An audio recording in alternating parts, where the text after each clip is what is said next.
কারীম থেকে একটি আয়াত তেলাওয়াত করা হয়েছে, সূরাতুল হুদ 11 নম্বর পারার শেষ পৃষ্ঠা 12 নম্বর পারার প্রথম লাইন একটি আয়াত তেলাওয়াত করা হয়েছে।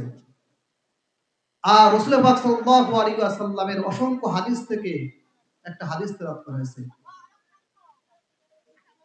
আমার নবীকে আল্লাহ পাক রব্বুল আলামিন এই যে আমাদের সামনে দেখা যাচ্ছে আমরা কয়েকজন মানুষ আমরা এখানে বসে আছি। আজকে যদি এইখানে যদি কোনো একটা গান বাজনার অনুষ্ঠান হতো তাহলে এখানে মানুষ আটতো না। দেখা যাচ্ছে একটা চাষতালে একটা দোকানপাটে আসছে লোক বেশি আছে। কারণ কি? কারণ ওই মানুষগুলোকে আল্লাহ পাক রব্বুল আলামিন এই সামিয়ার নিচে পছন্দ করেন নাই। আর আল্লাহ পাক রব্বুল আলামিন আমাদের এই সামিয়ানার নিচে পছন্দ করছেন, কত ভালোবাসেন একটুখানি বলে যাই। আল্লাহ পাক রব্বুল আলামিন আপনাদের উপরে খুশি হয়ে আমাদের উপরে খুশি হয়ে আল্লাহ পাক রব্বুল আলামিন একদল ফেরেশতাকে ডাকেন, ও ফেরেশতা তুমি কোথায় গিয়েছিলা? আল্লাহ জানে, জানার পরেও জিজ্ঞেস করে যে ফেরেশতা তোমরা কোথায় গিয়েছিলা? ফেরেশতা বলে আল্লাহ পাক রব্বুল আলামিন আমরা গিয়েছিলাম ওই জালালপুর পশ্চিম পাড়া বাইতুল আমান জামে মসজিদে আপনার কোরআন ও হাদিসের আলোচনা হচ্ছে, সেই হাদিসের আলোচনা শুনতে। আপনার কিছু বান্দা আছে, সেই বান্দাগুলো আরামের ঘুম হারাম করে তারা সুন্দরী রমণী ত্যাগ করে চাষটার এবং দোকানপাট বাদ রেখে আপনার কোরআনের মহৎ জালসায় তারা বসে আছে। আল্লাহ পাক রব্বুল আলামিন তারা কোন আশায় বসে আছে? ফেরেশতা বলে আল্লাহ পাক রব্বুল আলামিন আপনার ওই বান্দাগণ আপনার ভয়ে তারা বসে আছে। বলে আমার কি জন্য ভয়? তারা জাহান্নামের ভয়ে বসে আছে। কিসের ভয়ে বসে আছে? জাহান্নামের ভয়ে বসে আছে। আল্লাহ পাক রব্বুল আলামিন বলেন, ও ফেরেশতা আমার ওই বান্দাগুলো কি জাহান্নাম দেখেছে? বলে না, জাহান্নাম দেখে নাই, কিন্তু ওই আলোচনা করেছে, সেই আলোচনা জাহান্নামের আলোচনা তারা বিশ্বাস করে দেখেছে। আমার আল্লাহ পাক রব্বুল আলামিন খুশি বলে, ও ফেরেশতাগণ তাহলে তুমি দেখেন তাহলে ডকুমেন্ট কি? বলে আল্লাহ পাক রব্বুল আলামিন আমরা একটি ক্যামেরা করে নিয়ে আসছি, এই যে ক্যামেরা দেখেন। আল্লাহ পাক রব্বুল আলামিন ক্যামেরা দেখবেন, ফটো দেখবেন, দেখে এত খুশি হবেন, খুশি বলবেন, ও ফেরেশতাগণ আমার এই জান্নাতি মানুষদেরকে এই ছবিগুলো তুমি জান্নাতের মধ্যে রেখে আসো। সুবহানাল্লাহ বলবেন না? সুবহানাল্লাহ কে গুণ? আপনারা যে 3 দিনের জামাতে যান নাই, জামাতে গেলে না বলে নিসাবে গেলি বলে একবার যে ব্যক্তি সুবহানাল্লাহ বলবে আসমান জমিনের ভিতরে যত ফাঁকাগুলো আছে সব ফাঁকা জায়গা আল্লাহ পাক রব্বুল আলামিন নেকিতে ভরপুর করে দিবেন। তাহলে আমরা সুবহানাল্লাহ বলবো না কেন? ও আমার বন্ধুগণ, ও আমার দোস্তগণ, ও মুসলমান ভাইরা, একটু খেয়াল করে বলি, আল্লাহ পাক রব্বুল আলামিন কোরআনের ভিতরে বলেছেন ওয়ানজির আশিরাতাকাল আকরাবিন। সূরাতুশ শুআরার একটা আয়াত আমি তেলাওয়াত করলাম। আল্লাহ পাক রব্বুল আলামিন যখন এই আয়াত তেলাওয়াত করেন, আমার আল্লাহ পাক রব্বুল আলামিন ওই নবীকে যখন নবুয়ত দান করেন, নবুয়ত দান করার পরে 3-4 বছর আমার নবী গোপনে গোপনে ইসলাম প্রচার করেন, গোপনে গোপনে ইসলাম প্রচার পরিচালনা করেন। আর কাফের মুশরিক বেঈমানের দল থেকে যারা প্রথম নবীর কথা শুনে ইসলাম গ্রহণ করে, আল্লাহ পাক রব্বুল আলামিন এই ব্যক্তিদেরকে কোরআনের ভিতরে বলেন ওয়াস-সাবিকুনাল আউয়ালুন।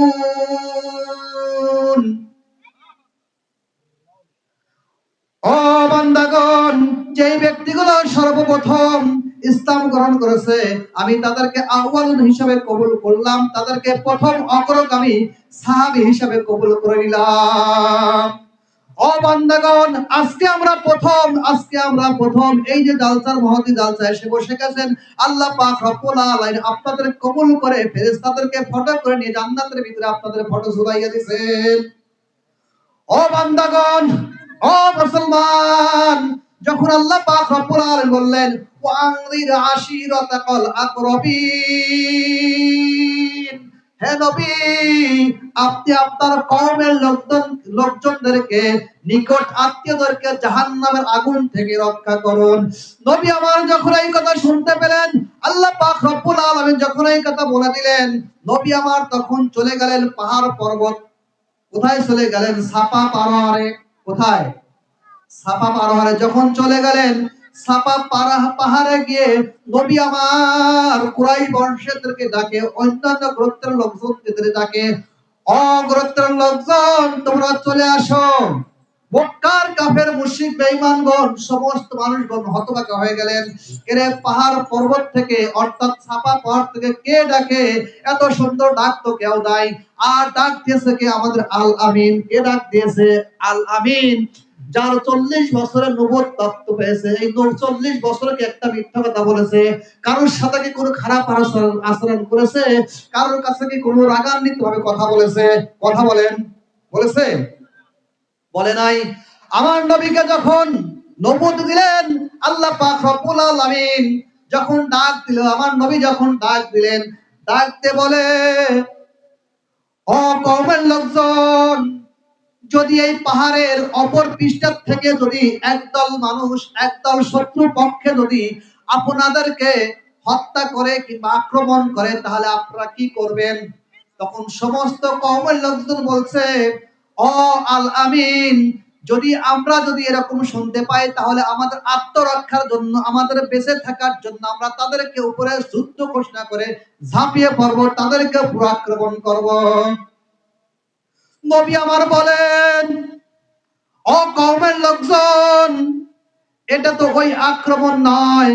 আল্লাহ পাক রব্বুল আলামিন আমাকে ঘোষণা করে দিয়েছে, ওয়ানজির আশিরাতাকাল আকরাবিন। হে নবী, আপনার কওমের লোকজনদেরকে আপনি জাহান্নামের আগুন থেকে রক্ষা করেন।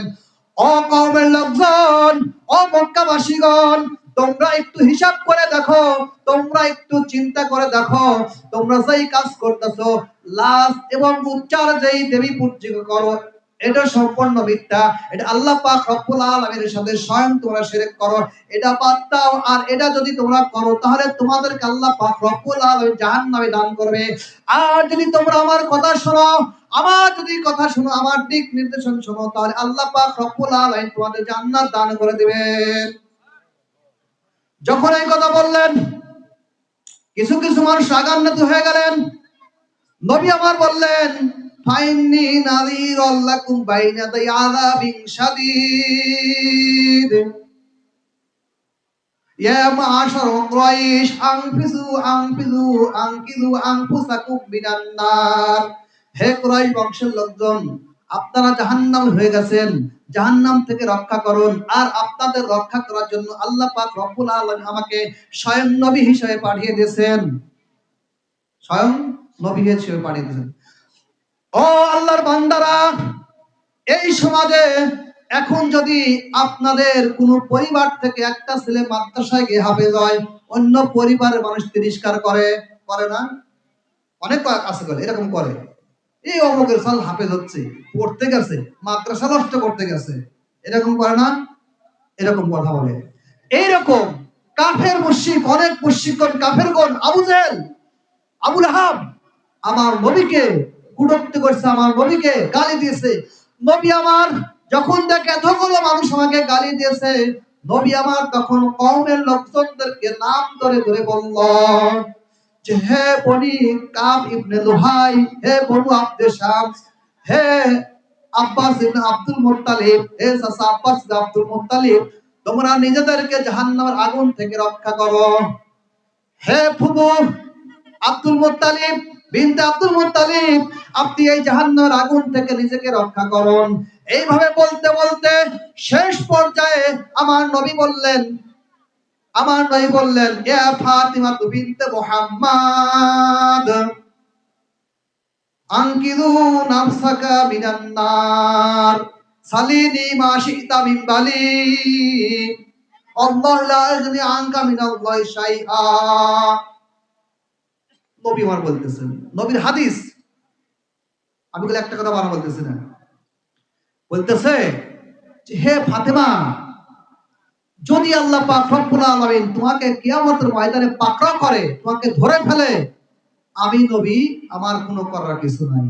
আমার যত মাল সম্পদ আছে সব কিছু তুমি অর্থ ব্যয় করো, কোনো ক্ষতি নাই।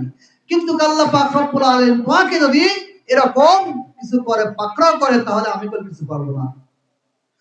ও বন্ধুগণ, ও আল্লাহর বান্দাগণ, একটু খেয়াল করেন, যেই নবী আমার আপনার নবী, বিশ্ব নবী যার প্রিয় কন্যা, যেই কন্যাকে সবচাইতে বেশি ভালোবাসেন, আদর করতেন, ফাতেমা রাদিয়াল্লাহু তাআলা আনহুমা, সেই ফাতেমা রাদিয়াল্লাহু তাআলা আনহুমা জান্নাতের মহিলাদের সর্দার হবে, জান্নাতের মহিলাদের সর্দার হবে। সেই মেয়েকে যদি আমার নবী বলে, তুমি যত কিছু আমার মাল সম্পদ আছে ব্যয় করো, কিন্তু আল্লাহ পাক রব্বুল আলামিন তোমাকে যদি পাকড়াও করে, তাহলে তোমার কোনো উপায় থাকবে না, আমি তোমাকে সাহায্য করতে পারবো না। ও আল্লাহর বান্দাগণ, একটি খেয়াল করুন, আমার নবী যদি মা ফাতেমাকে কথা বলে, তাহলে আজকে আমরা কোন পথে চলি, কিভাবে চলি? আজকে আমার উপর 5 ওয়াক্ত নামাজ ফরজ হয়ে আছে, আমার নামাজের কোনো খবর নাই। আমার উপর রোজা ফরজ হয়েছে, রোজার কোনো খবর নাই। আমার উপর যাকাত ফরজ হয়েছে, যাকাতের কোনো খবর নাই। তাহলে আমার আপনার কি হবে? রাসূল পাক সাল্লাল্লাহু আলাইহি ওয়াসাল্লাম বলেছেন, আউয়াল মা ইহাসাবু আব্দুল ইয়াউমাল কিয়ামাতিস সালাহ।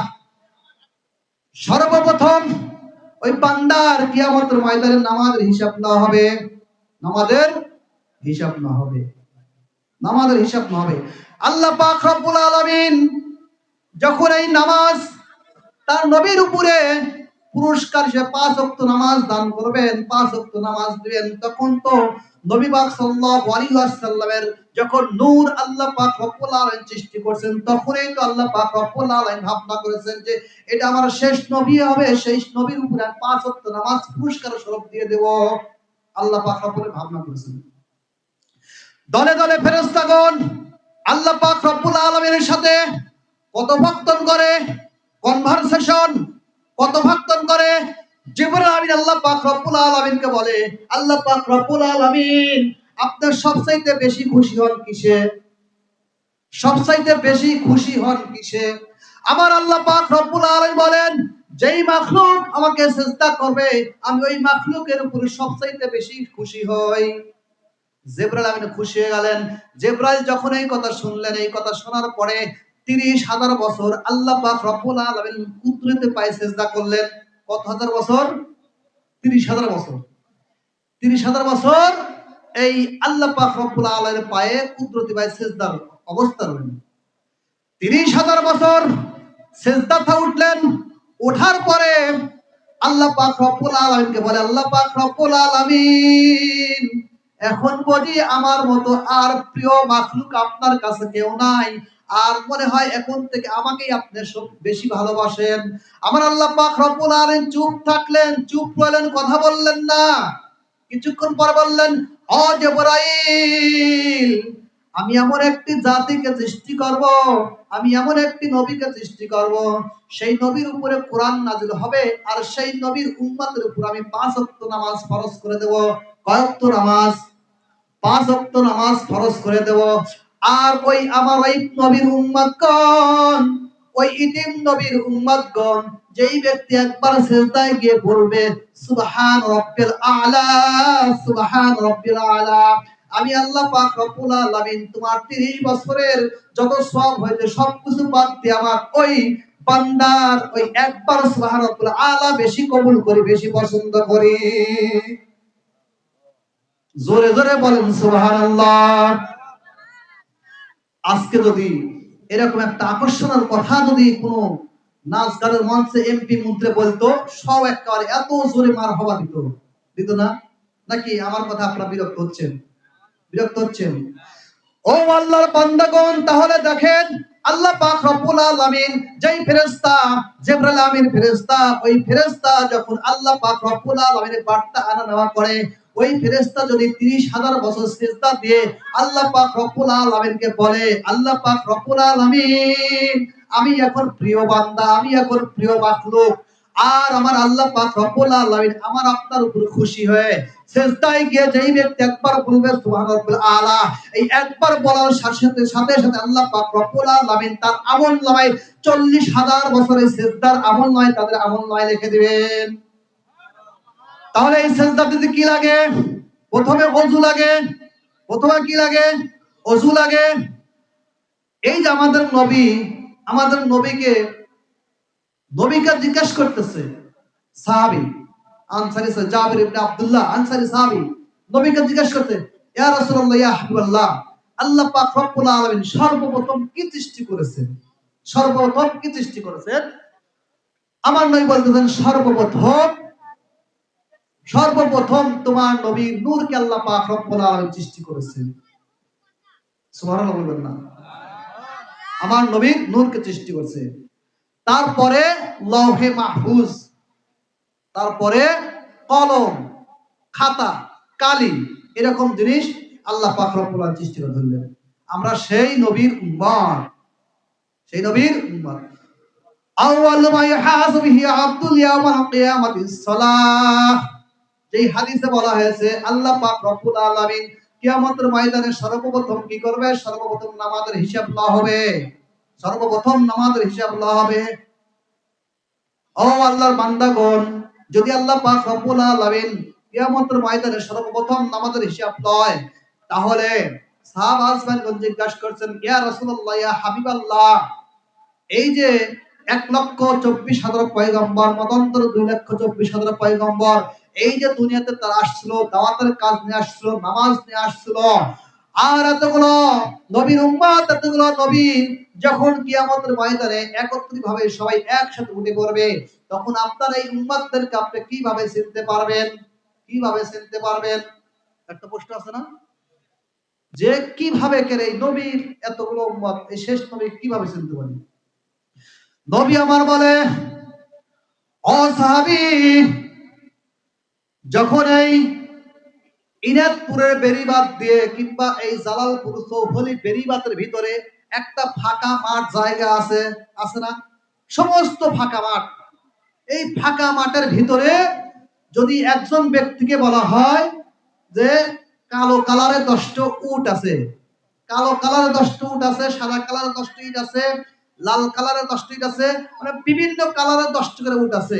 একজন সাহাবীকে বলছে যে ওই উটটা, আমার উট কোনটা নিয়ে আসো। কোটি কোটি উটের ভিতর থেকে একই কালারের উট শত শত আছে, কোটি কোটি ভিতর থেকে উনি খুঁজতে গেছে। ওনার খোঁজা সহজ হবে না কঠিন হবে? কথা বলে কঠিন হবে না? এটা কঠিন হবে। রাসূল পাক সাল্লাল্লাহু আলাইহি ওয়াসাল্লাম বলেন, ও সাহাবী, একজন মানুষের যদি এরকম কঠিন হয়ে যায়, তাহলে কিয়ামতের ময়দানে আমার উম্মতগণ যারা আমাকে ভালোবেসেছে, যারা আমার অনুসরণ করেছে, যেই ব্যক্তি আল্লাহ পাক রব্বুল আলামিনের হুকুম আদায় করেছে, যারা কনকনে শীতের ভিতরে আরামের ঘুম হারাম করে এসে সুন্দরী হালাল রমণী থেকে ত্যাগ করে, বেচারা ত্যাগ করে, কম্বল ত্যাগ করে সে ওযু করে সুন্দরভাবে মসজিদে দাঁড়িয়ে গেছে, ওই ব্যক্তিগণ কাল কিয়ামতের মধ্যে সুন্দরভাবে উঠবে। তখন নবী বলে, ও সাহাবীগণ, আর যদি এত মানুষের যদি এত কষ্ট হয়, এত কঠিন হয়, একটা উট যদি এরকম খুঁজে বের করতে, আর আমি যদি বলি এই হাজার হাজার লক্ষ লক্ষ কোটি কোটি উট আছে, বিভিন্ন কালার উট আছে, সাদা কালার উট একটাও নাই, কিন্তু তুমি যাও একটা উট, সাদা কালার উট তুমি খুঁজে বের করে নিয়ে আসো। সহজ না করে হবে? একবারে সহজ। আমার নিশানা কি? আমার নিশানা সাদা একটা উট খুঁজতে হবে, ঠিক আছে না? আর যখন দেখবে সাদা, ধপ্ত সাদা, এমনি চোখে পড়ে যাবে, ওই যে দেখা যাচ্ছে, দেখা যাচ্ছে না? যত দূর কেন ওই যে দেখা যাচ্ছে। নবী আমার বলে, ও সাহাবীগণ, যদি তোমার এত সহজ হয় যে ওই যে সাদা ধবধবে একটা উট, তাহলে আমি ওই উটটা খুঁজে নিয়ে আসি, এটা একদম সহজ। আর কিয়ামতের ময়দানে আমার উম্মতগণ যখন এরকম বিছনা ত্যাগ করে এসে, ওযু করে এসে নামাজে দাঁড়িয়ে যায়, কিয়ামতের ময়দানে আমার এই উম্মতের সর্বশরীর সারা ধবধবে ভস্মে যাবে। আমি চিনতে পারবো এইগুলো আমার মুমিন বান্দাগণ, আমার মুমিন উম্মতগণ, আমি চিনতে পারবো। তাহলে আমার সহজ হলো না, আমার কঠিন হলো? ওই 1,24,000 পয়গম্বর কিংবা 2,24,000 পয়গম্বর, এত পয়গম্বরের এত উম্মতের আমার দরকার নাই। আমার উম্মত হলো মাত্র কয়েকজন, যে যারা হবে শুধু সাদা, শুধু সাদা। আমার নবীর কি করতে কষ্ট হবে? তার নামাজ পড়ে লাভ হলো না ক্ষতি হলো? নামাজ পড়ে লাভ হলো না ক্ষতি হলো? লাভ হলো। তাহলে আমরা নামাজ পড়বো তো। আপনারা যেখানেই যাই সেখানেই যত ওলামা হযরতের আপনারা ওয়াজ শোনেন আর নসিহত শোনেন, প্রত্যেক ওলামা হযরত কি একই কথা বলবে, নামাজ পড়তে হবে, নামাজ পড়তে হবে। ঠিক আছে না? নামাজ পড়তে হবে। আর নামাজ পড়ে আমরা কি করব? নামাজ পড়ে আমরা আল্লাহ পাক রব্বুল আলামিনের কাছে চাইবো। আপনাদের মনে আছে প্রথম কি আলোচনা করছি? নবীকে কাফের মুশরিকগণ কি গালি দিয়েছে মনে আছে? ও মুসলমানগণ, যখন ফাতেমা রাদিয়াল্লাহু তাআলা আনহাকে আমার নবী নসিহত করলেন, তখন নবীকে যখন হিজরতের সময় হয়ে গেল, হিজরত করতে হবে, হিজরত করতে হবে, হিজরতের জন্য চলে যাচ্ছেন কোথায়? হিজরতের জন্য আস্তে আস্তে বের হচ্ছেন। বের হওয়ার পরে দেখেন ওই যে সাগরের পাড় দিয়ে চলে যাচ্ছে, হিজরতের জন্য চলে যাচ্ছে। তখন আবু জাহেল ঘোষণা করে দিল, যেই মুহাম্মদকে যেই ব্যক্তি ধরে দিতে পারবে তাকে 100 দান উট পুরস্কার করব। কত উট? 100 উট। পাগল হয়ে গেছে। এক ব্যক্তি এসে বলে, ওই যে মুহাম্মদ যাচ্ছে, আর ওই আবু জাহেলের একটা সর্দার ছিল, নাম হল সুরাকা বিন মালিক। সুরাকা বিন মালিক। মালিক তখন ধমক লাগায়, চুপ থাকো, এটা মুহাম্মদ হতে পারে না, চুপ থাকো। তখন ওই ব্যক্তি দুর্বল ভক্তি চুপ থাকলেন, কথা বললেন না। সুরাকা বিন মালিক চিন্তা করলেন 100 উট কিভাবে নেওয়া যায়, পুরস্কার তো তাহলে আমারে নিতে হবে। সুরাকা বিন মালিক দৌড়ে বাসাতে আসলেন, বাড়িতে এলেন। বাড়িতে এসে তেজি ঘোড়া নিলেন, অস্ত্র নিলেন, তরবারি নিলেন, তরবারি নিতে চলছেন। চলতে চলতে যখন রাসূল পাক সাল্লাল্লাহু আলাইহি ওয়াসাল্লামের কাছে চলে যাচ্ছেন, আবু বকর পিছন থেকে তাকিয়ে দেখে, ইয়া রাসূলুল্লাহ, ইয়া হাবিবাল্লাহ, কে যেন আসছে, আমাদেরকে হত্যা করতে আসছে। আমার নবী বলেন, লা তাহজান আলাইহিম, ও আবু বকর তুমি চিন্তা করো না, আল্লাহ পাক রব্বুল আলামিন আমার সাথে আছে। আল্লাহ পাক রব্বুল আলামিন যতক্ষণ আমার সাথে থাকবে ততক্ষণ এই কাফের মুশরিকগণ আমার কোনো ক্ষতি করতে পারবে না। এরকম আসতেন, আস্তে আস্তে কিছুক্ষণ আসার পরে সুরাকা বিন মালিকের ঘোড়ার পা মাটির নিচে পুঁতে গেছে, গেড়ে গেছে, আর পা ওঠে না। নবী আমার দোয়া করে, ও আল্লাহ, আপনি সুরাকা বিন মালিককে এই ঘোড়ার থেকে ফেলে দেন এবং এই ঘোড়ার পা মাটিতে পুঁতে দেন। আরবের মাটি নরম না শক্ত? নরম না শক্ত? বাংলাদেশের মধ্যে নরম? নরম না। তখন আল্লাহ পাক রব্বুল আলামিন তার বন্ধুর কথা, তার হাবিবের কথা শুনলেন, সঙ্গে সঙ্গে সুরাকা বিন মালিককে ফালিয়ে দিলেন, ঘোড়ার থেকে ফালিয়ে দিলেন, আর ঘোড়ার পা মাটিতে দেবে গেল। আর সুরাকা বিন মালিক বলে, নিশ্চয় আমার এদিকে যাওয়া সম্ভব হবে না, আমার মনে হয় কল্যাণ হবে না, আমার ভালো হবে না।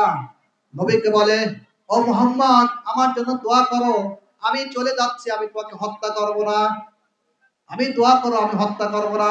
এভাবে নবী আমার চলে যাচ্ছেন, নবীর কাছ থেকে বিদায় নিয়ে চলে যাচ্ছেন। নবী দোয়া করলেন, তার ঘোড়া ভালো হলো, নিজেও ঘোড়া ছেড়ে চলে যাচ্ছেন। কিছুক্ষণ যাওয়ার পরে 100টি উটের লোভ আর সামলাইতে পারে না, 100টি উটের লোভ সামলাইতে পারে না, আবার ফিরে আসে। আবার আবু বকর রাদিয়াল্লাহু তাআলা আনহু বলেন, ইয়া রাসূলুল্লাহ, ইয়া হাবিবাল্লাহ, সুরাকা বিন মালিক আমাদেরকে হত্যা করার জন্য আসছে। আল্লাহ পাক রব্বুল আলামিন তারপরে আমার নবী আবার দোয়া করলেন, দোয়া করলেন, আবার পড়ে গেলেন, আবার মাটির থেকে মাটির ভিতরে পা গেড়ে গেল, পা দেবে গেল। এরকম করে একবার নয়, দুইবার নয়, তিনবার যখন এরকম হয়ে গেল, তারপরে বলতেছেন, না, এটা তো সেই নবী, যেই নবীর মুখ থেকে আমরা কোনোদিন নবুয়ত পর আগ পর্যন্ত আমরা কোনো মিথ্যা কথা শুনি নাই। এ তো আমাদের আল আমিন, আমাদের বিশ্বাসী, এর নিশ্চয় এটা আমার সত্য নবী, যার উপর নামাজ ফরজ হয়েছে, যার উপর কোরআন ফরজ হয়েছে, এ হলো সর্বপ্রথম সর্বশ্রেষ্ঠ নবী, এটা আমার ভুল হয়েছে। তখন গিয়ে বলে, ইয়া রাসূলুল্লাহ, ইয়া হাবিবাল্লাহ, আমার ভুল হয়ে গেছে, আপনি আমাকে কালেমা পড়ে মুসলমান বানিয়ে দিন। কালেমা পড়ে মুসলমান বানিয়ে দিল। ও বন্ধুগণ, আমার নবীর এত আদর্শ ছিল, আমার নবীর এত বার্তা ছিল, আমার নবীর এত সুন্দর আচরণ ছিল, তার আচরণ দেখে আমার অনেক অনেক কাফের মুশরিকগণ তার হাত ধরে মুসলমান হয়ে গেছে। এরকম গেছে না? অনেক গেছে, অনেক গেছে। এখন তো আমরা স্বাধীন দেশ পেয়েছি, স্বাধীন না? আমি আপনি তো নামাজ পড়ি, ঈশার নামাজ আমি এখানেই পড়ছি, পিছন থেকে কি শত্রুপক্ষ আক্রমণ করছে, আমাকে আক্রমণ করছে। আপনি যখন ফজর নামাজ পড়তে আসেন, কোন কি শত্রু আছে, কাফের কে আসে, মুশরিকগুলো আসলে আপনাকে আক্রমণ করে, জোহর নামাজের সময় আক্রমণ করে, জোহর নামাজের সময় কোনো কেউ আক্রমণ করে না। এখন হলো কি, এখন আমরা স্বাধীন পেয়ে গেছি। রাসূল পাক সাল্লাল্লাহু আলাইহি ওয়াসাল্লাম আমাদেরকে স্বাধীনতা দিয়ে গেছে, আমাদের স্বাধীনতা দিয়ে গেছে। সেই নবী যখন নামাজে দাঁড়িয়ে যায়, আর কাফের আবু জেহেল বলে, ও মক্কাবাসীগণ, যখন ওই মুহাম্মদ মসজিদে আল্লাহর বাইতুল্লাহর ঘরে যখন নামাজ পড়তে যাবে, তখন তার কপাল মাটির সাথে মিশিয়ে দেব, না হলে পাথর মেরে আঘাত করে দেব। আবু জেহেল বলে, কি ধারণা, কি ধারণা! যখন এরকম নামাজ পড়তে যায়, নামাজে দাঁড়িয়ে যায়, আর যখন উনি নামাজে সিজদারত যায়, আর আবু জেহেল বলে, ওই যে মুহাম্মদ নামাজে দাঁড়িয়েছে, এখন একটা সুযোগ এসেছে, যা ওকে পাথর মেরে হত্যা করে ফেলবো। আর যখনই আমার রাসূল পাক সাল্লাল্লাহু আলাইহি ওয়াসাল্লামের নিকটবর্তী হন, রাসূল পাক সাল্লাল্লাহু আলাইহি ওয়াসাল্লাম বলেন, ওয়াজআলনা মিন বাইনি আইদিহিম সাদ্দান ওয়া মিন খালফিহিম সাদ্দান ওয়া মিন খালফিহিম সাদ্দান ফাওয়াশাইনাহুম ফাউলা ইবসিরুন। যখন এই আয়াত তিলাওয়াত করেন, তখন অদৃশ্য আল্লাহ পাক রব্বুল আলামিন আসমান থেকে এমন একটি উট পাঠিয়ে দিলেন। ওই উট ফেরেশতার মাধ্যমে পাঠিয়ে দিলেন, ও উট যাও, তাড়াতাড়ি যাও, আবার নবীর কাছে চলে যাও, নবীর সামনে দিয়ে পর্দা ফালিয়ে দাও। আর এই আবু জেহেলের চোখের সামনে তোমরা এত বড় হিংস্র প্রাণী হয়ে যাও, তোমাদের দেখে জানি, এই তোমাকে দেখে আবু জেহেল ভয় আতঙ্ক হয়ে জানি চলে যায়। আর যখনই আমার নবীকে পাথর মারতে আসে, আবু জেহেল পাথর মারতে আসে, পাথর মারতে আসার পরে দেখা গেল নবীকে তো চোখেই পড়ে না, নবীর সামনে দিয়ে একটি পর্দা পড়ে গেছে, এবং 100 হিংস্র প্রাণী, হিংস্র একটা উট, এত বড় উট আবু জেহেলের জীবনে কোনোদিন দেখে নাই, এত বড় আর এত বড় দাঁত ধারালো। এই ধারালো দাঁত দেখে আবু জেহেল কাফের মুশরিক পিছিয়ে হেঁটে গিয়ে চলে গেল। সেই আবু জেহেল ঘোষণা করে দিল, আবার যদি এই মুহাম্মদকে মসজিদের ভিতরে, বাইতুল্লাহ শরীফের ভিতরে নামাজ পড়তে থাকো, তাহলে আমি তাকে পুরস্কার করব। আর রাসূলের শত্রু ছিল মুগীরা। মুগীরা বলে, হ্যাঁ আমি খুন করতে পারবো, আমি হত্যা করতে পারবো। আবার মুগীরা এভাবে রাসূল সাল্লাল্লাহু আলাইহি সাল্লামকে দেখতে গেলেন, নামাজ পড়ার জন্য দেখতে গেলেন, দেখেন নামাজরত অবস্থায় আবার মুগীরা পাথর মারতে চান, হত্যা করতে চান। আবার এরকম পর্দা পড়ার পরে আবার এরকম রাসূলকে দেখতে পায় না, উনি ভয়ে কিতাবের ভিতরে আসছে, পাথর এরকম তুলছে, তোলার পরে তার ঘাড় মটকা এরকম উল্টো দিকে আটকে গেছে, ভয়ে দৌড় মেরে চলে গেছে। না না, মুহাম্মাদের কাছে যাওয়া যাবে না, মুহাম্মদকে তো আমি চোখেই দেখি নাই, মুহাম্মদ কোথায় আছে আমি কিছুই দেখি নাই। এখন কি এরকম কি হয়? কম অত্যাচার হয়, নামাজ অত্যাচার হয়। এখন নির্ভয়ে আমরা নামাজ পড়ি। তাহলে কি জন্য আমরা নামাজ পড়ি না? কি জন্য নামাজ পড়ি না? কি জন্য নামাজ পড়ি না? ও আল্লাহর বান্দাগণ, যেই নবীকে কষ্ট দিয়েছে, যেই নবীকে হত্যা করার চেষ্টা করেছে, এই আবু জেহেলকে দেখেন, সামান্য দুটি শিশু বাচ্চা হত্যা করে ফেলে। বদরের যুদ্ধের সময় রাসূল পাক সাল্লাল্লাহু আলাইহি ওয়াসাল্লাম বদরের যুদ্ধের সৈনিকদের বলতেছেন, যারা যারা যুদ্ধে অংশগ্রহণ করবে তারা তারা চলো, প্রস্তুত হও। আর একজন ব্যক্তি, দুইজন ব্যক্তি ইতিম সন্তান মুআজ এবং মুআইজ, এই দুইজন ব্যক্তি, একজনের বছর কিতাবের ভিতরে 8 বছর, মতান্তরে 12 বছর, দুই ভাইয়ের 10, একজনের 8 বছর, একজনের 12 বছর। যদি এরকম হয়, তাহলে ওরা কি যুদ্ধের তরবারি হতে পারবে? তারা নবীর দরবারে গিয়ে বলে, ইয়া রাসূলুল্লাহ, ইয়া হাবিবাল্লাহ, আমরা যুদ্ধে যাব, আমরা যুদ্ধে যাব। নবী পাক সাল্লাল্লাহু আলাইহি ওয়াসাল্লাম অনুমতি দেন না। অনুমতি না দিয়ে বলে, না, তোমাদের এখনো বয়স হয় নাই, তোমাদের যুদ্ধ করার সময় হয় নাই, তোমরা এখন যুদ্ধ যাবে না। তখন বলে, আমার আম্মা বলে দিছে যে আমি তো, আমার যদি সন্তান, আমার স্বামী বেঁচে থাকতো, তাহলে আমার স্বামীকে আমি যুদ্ধে পাঠিয়ে দিতাম, আমি শহীদের স্ত্রী হতাম। আর এখন যদি আমার সন্তানরা বেঁচে আছে, আমার সন্তানরা যদি যুদ্ধে যায়, যুদ্ধে যাওয়ার পরে যদি আমার সন্তানরা যদি শহীদ হয়ে যায়, তাহলে আমি কি করব? আমি শহীদের মা হয়ে যাব। এই ওসিলায় আল্লাহ পাক রব্বুল আলামিন যদি আমাকে maaf করে, এই বিশ্বাস নিয়ে শিশু দুটি সন্তানকে রাসূলের দরবারে পাঠিয়ে দিলেন। রাসূলের দরবারে পাঠিয়ে দেওয়ার পরে যেই ব্যক্তির বয়স 12 বছর বয়স একটু হিষ্টপিষ্ট মোটাসোটা, রাসূল পাক সাল্লাল্লাহু আলাইহি ওয়াসাল্লাম বললেন, হ্যাঁ তোমাকে চলবে। আর যেটার 8 থেকে 10 বছর বয়স, বলতেছে না চলবে না, বলতে চলবে না। ইয়া রাসূলুল্লাহ, ইয়া হাবিবাল্লাহ, আপনি আমাকে নিয়ে যান। যখন আপনারা কাফেররা আপনাকে আক্রমণ করতে আসবে, আমাকে সাথে ধরবেন, আমি ডাল হিসেবে আমি আক্রমণ থামিয়ে দেব এবং আমি শহীদ হয়ে যাব। আমার রাসূল পাক সাল্লাল্লাহু আলাইহি ওয়াসাল্লাম বলেন, না তোমাকে যাওয়া হবে না। তখন ছোট্ট শিশু মুআইজ কান্দন করে যে আমি আজকে এই যুদ্ধে যেতে পারলাম না, আমার মা শহীদের মা হতে পারলো না, আমার আফসোস হয়ে গেল। তখন এরকম বারবার রাসূল পাক সাল্লাল্লাহু আলাইহি ওয়াসাল্লামের কাছে নিবেদন করে, কাকুতি মিনতি করে। রাসূল পাক সাল্লাল্লাহু আলাইহি ওয়াসাল্লাম বলে, ঠিক আছে, তোমার যেটা বড় ভাই মুআজ, এই মুআজের সাথে যদি তুমি কুস্তি খেলায় পারো, কুস্তি খেলায় যেত, তাহলে তোমাকে আমি যুদ্ধের অনুমতি দিয়ে দেব। তখন মুআজকে বলে, ও ভাই মুআইজ ছোট, মুআইজ বলে, ও ভাই তুমি তো হিষ্টপিষ্ট, আমার তো যুদ্ধে যেতেই হবে, তোমার তো যুদ্ধের হুকুম হয়ে গেছে, তুমি যাবে। কিন্তু এই এত বড় ফয়সালা, এত বড় সম্মানী আমি হাতছাড়া করতে পারবো না। তোমার সাথে আমি যখন কুস্তি গেলে তুমি একটু নরম হয়ো, আমি যেন তোমার সাথে কুস্তি জিততে পারি, এটা যেন রাসূল সাল্লাল্লাহু আলাইহি ওয়াসাল্লাম দেখতে পারে। দুই ভাইয়ের কুস্তি খেলা শুরু হয়ে গেল। দুই ভাইয়ের কুস্তি খেলা শুরু হওয়ার পরে মুআইজ যখন নিচে যায়, মুআজ তখন উপরে যায়। এরকম করতে করতে যুদ্ধের ফয়সালা হয়ে গেল, কুস্তি খেলার ফয়সালা হয়ে গেল যে মুআইজ দুজন সমান সমানে পেরেছে, সমান সমান হয়ে গেছে। রাসূল পাক সাল্লাল্লাহু আলাইহি ওয়াসাল্লাম বললেন, অনুমতি দিলেন, যাও তোমরা যুদ্ধে চলে যাও। আর এই মুআজ এবং মুআজের একটাই নেশা ছিল যে আমার রাসূলকে, আমার হাবিবকে, আমার মুহাম্মদকে, বিশ্ব নবীকে যেই কষ্ট দিয়েছে আবু জেহেল, এই আবু জেহেলকে আর রক্ষা করব না, এই আবু জেহেলকে আমি হত্যা করব। আবু জেহেল পাহাড়ের উপর থেকে ঘোষণা করেন, ডিরেকশন দেন, মানুষকে দেখাইয়া দেন যে এদিক থেকে ওদিক থেকে যুদ্ধ পরিচালনা করেন, এদিক থেকে ওদিক থেকে তোমরা আক্রমণ করো। আর মুআজ এবং মুআইজ ছোট্ট দুজন শিশু যা বলে, ও আব্দুর রহমান ইবনে আউফ, আব্দুর রহমানকে জিজ্ঞেস করে যে আপনি কি আবু জেহেলকে চেনেন? ওই ব্যক্তি বলে, এই ছোট ছোট তুই আবু জেহেলকে কি করবি? না আপনি বলেন, আপনি কি আবু জেহেলকে চেনেন? বলে, আমি চিনি, আবু জেহেলকে চিনি। তাহলে আবু জেহেল কোথায় থাকে? আবু জেহেল কোথায়? যেই নবীকে আবু জেহেল কষ্ট দিয়েছে, সেই আবু জেহেলকে রক্ষা করব না, সেই আবু জেহেলকে আমি কি করব? হত্যা করব। যখন এই কথা বললেন, তখন বললেন, যাও, ওই যে পাহাড় উপর দেখা যাচ্ছে, ওটাই হলো আবু জেহেল।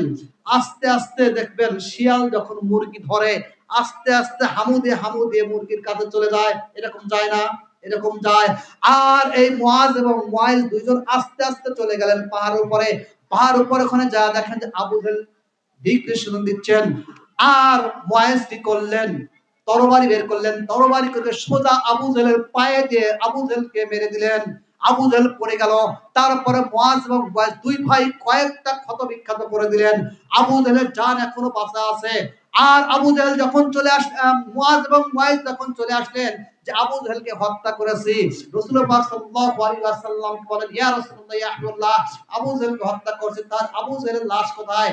আব্দুর রহমান নিজে দেখা দিয়েছে। দেখা দেওয়ার পরে আব্দুর রহমান তার কাল্লা কেটে নিয়েছে, গর্দান কেটে নিয়েছে। রাসূল পাক সাল্লাল্লাহু আলাইহি ওয়াসাল্লাম দরবারে হাজির করলেন যে এই যে আবু জেহেল লাশ মুআজ এবং মুআইজ তারা হত্যা করেছে।